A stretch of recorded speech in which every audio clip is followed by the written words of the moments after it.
আগের দিন তোমাদের মিশ্রণের 7 পর্যন্ত অঙ্ক করিয়েছিলাম। আজকে তারপরের অঙ্কগুলো কিছু করিয়ে দেবো। দেখো কোষে দেখি 12-র 10-এর অঙ্কটা দেখো।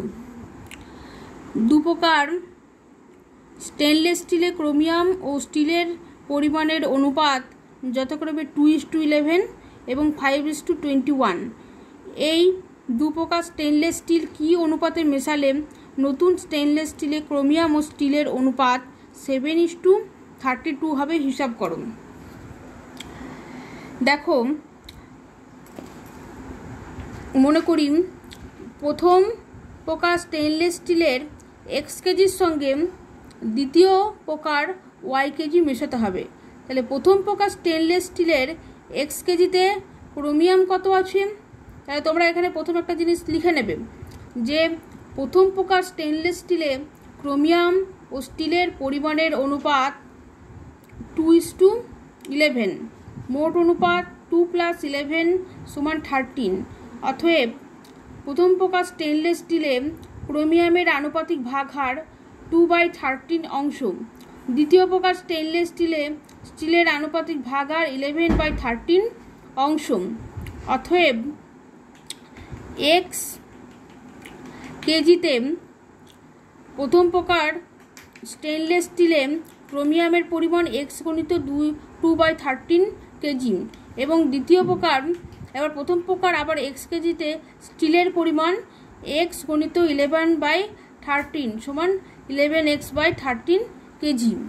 এবার দ্বিতীয় প্রকার স্টেনলেস স্টিল y কেজিতে বার করতে হবে।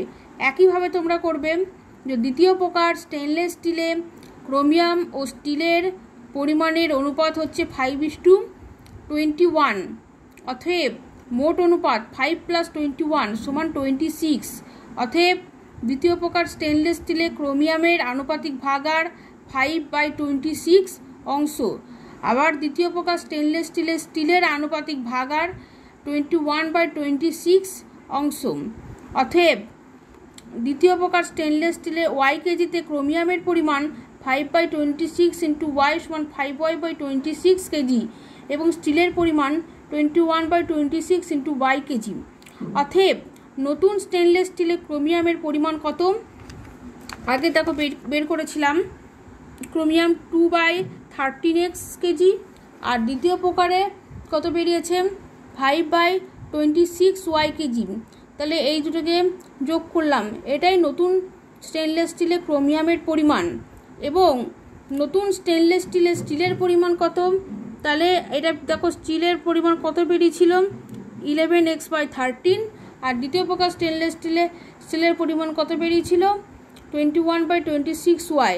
তার মানে নতুন স্টেনলেস স্টিলের পরিমাণ হচ্ছে 11x/13 + 21y/26 কেজি। শর্তানুসারে এই নতুন যে স্টেনলেস স্টিল তৈরি হলো সেই ক্রোমিয়াম ও স্টিলের অনুপাত সমান হচ্ছে 7:32।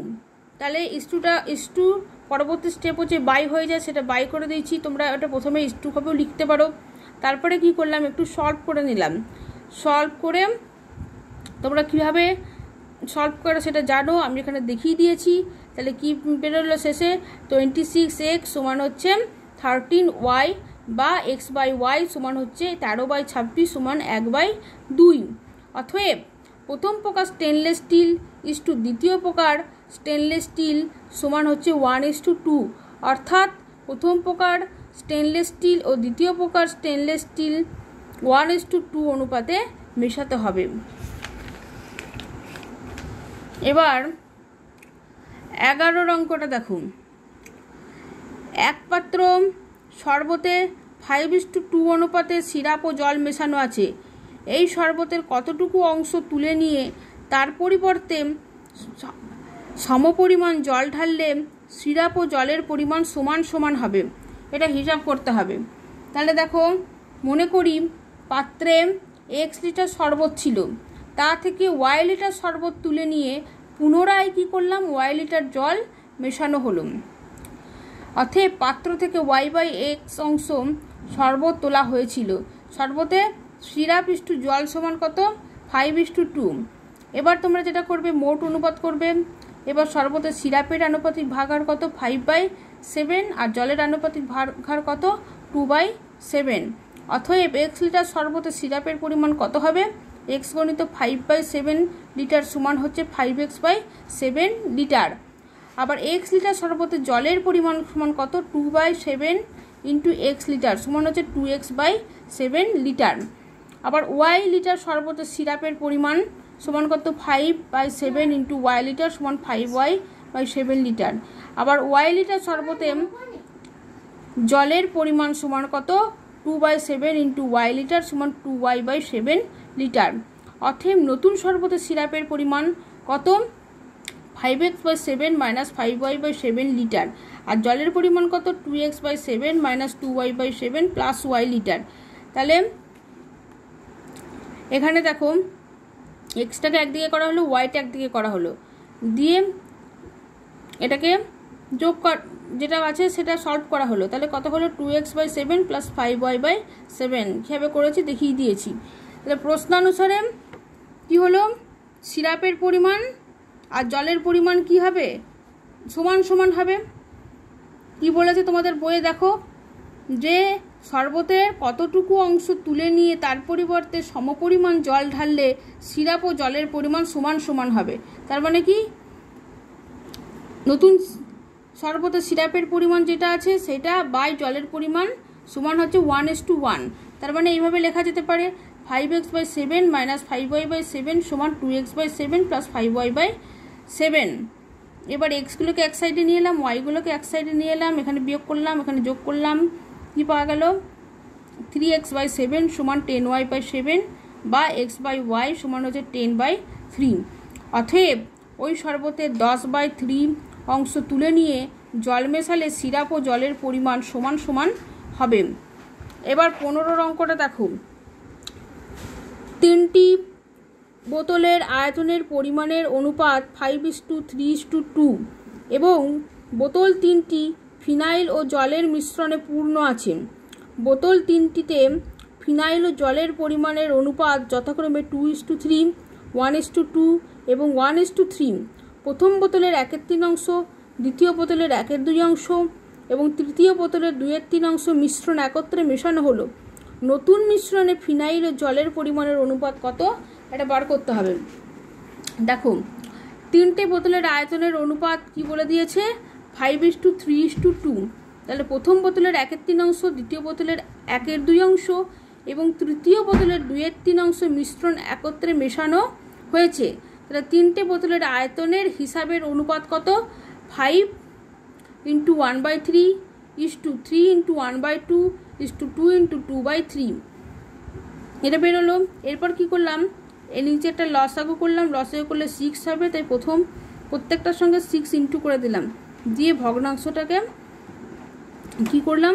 পূর্ণ সংখ্যায় আনলাম। তাহলে কত হলো? 10:9:8। এবার ধরে নিচ্ছি 3টি বোতলের আয়তন যথাক্রমে 10x, 9x আর 8x, যেখানে x হচ্ছে আনুপাতিক ধ্রুবক। প্রথম বোতলে ফিনাইল ও জলের পরিমাণের অনুপাত কত? 2:3। অতএব প্রথম বোতলে ফিনাইলের পরিমাণ কত? 2/5 × 10x লিটার সমান হচ্ছে 4x। আবার প্রথম বোতলে জলের পরিমাণ কত? 3/5 × 10x সমান হচ্ছে 6x লিটার। আবার দ্বিতীয় বোতলে ফিনাইল অনুপাত কত? জলের অনুপাত 1:2। অতএব দ্বিতীয় বোতলে ফিনাইলের পরিমাণ কত? 1/3 × 9x সমান হচ্ছে 3x। আবার দ্বিতীয় বোতলে জলের পরিমাণ কত? 2/3 × 9x সমান হচ্ছে 6x। আবার তৃতীয় বোতলে ফিনাইল ও জলের অনুপাত কত? 1:3। এই প্রত্যেকটার ক্ষেত্রে তোমরা কিন্তু মোট অনুপাত, আনুপাতিক ভাগহার সব বার করে নেবে। তাহলে এখানে মোট অনুপাত কত হলো? 4। তাহলে ফিনাইলের আনুপাতিক ভাগহার কত হলো? 1/4 আর জলের আনুপাতিক ভাগহার কত? 3/4। অতএব তৃতীয় বোতলে ফিনাইলের পরিমাণ কত? 1/4 × 8x লিটার সমান হচ্ছে 2x লিটার। আর তৃতীয় বোতলে জলের পরিমাণ কত? 3/4 × 8x লিটার সমান হচ্ছে 6x লিটার। অতএব নতুন মিশ্রণে ফিনাইল ও জলের পরিমাণ অনুপাত সমান, তাহলে দেখো প্রথমটাতে কত পেয়েছিলাম 4x, দ্বিতীয়টাতে কত পেয়েছিলাম 3x, তৃতীয়টাতে কত পেয়েছিলাম 2x, এটা করেছি ইজ টু। আর এখানে দেখো জল, প্রথমটাতে কত পেয়েছিলাম 6x, দ্বিতীয়টাতে 6x, তৃতীয়টাতে 6x, এটা করেছি। যোগ করলাম, এটা যোগ করলে 9x হয়, এটা যোগ করলে 18x হয়, এখানে যেটা বাই করলে কত হয় 1:2, এটাই হচ্ছে অ্যান্সার। বাকি যে কটা অঙ্ক আছে তোমরা করবে।